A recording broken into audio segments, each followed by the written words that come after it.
சிம்பிளான ரசம் எப்படி வைக்கிறதுன்றத பார்த்துக்கலாம். ஒரு பூண்டு எடுத்து நசுக்கிக்கோங்க.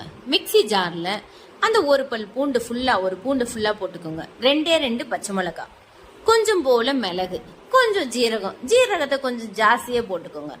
ஜீரகம் கொஞ்சம் நல்லதுதான் உடம்புக்கு.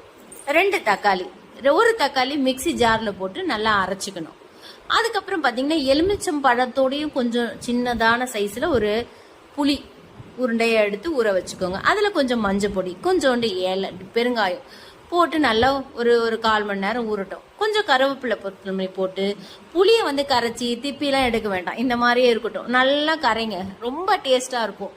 உடம்பு முடியாத போது இந்த ரசத்தை வச்சு பச்சரிசி சாதம் வச்சு சாப்பிட்டீங்கன்னா உடம்பு ஜுரம்லாம் எங்கே போகும்னே தெரியாது.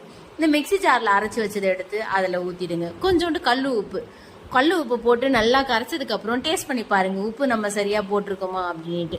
ஒரு வானல் வச்சு கொஞ்சோண்டு எண்ணெய் ஊற்றிக்கோங்க. எண்ணெய் ஊற்றி கடுகு போட்டு கடுகு பொரிஞ்சு வந்ததுக்கப்புறம் காரம் போதுமான்னு கொஞ்சம் டேஸ்ட் பண்ணி பாருங்கள். போதும்னா காஞ்ச மிளகா போட வேண்டாம். இப்படியே இந்த ரசத்தை எடுத்து ஊற்றி லைட்டாக கொதி வர்ற மாதிரி இருக்கும்போதே ஆஃப் பண்ணிவிடுங்க. சூப்பரான ரசம் ரெடி.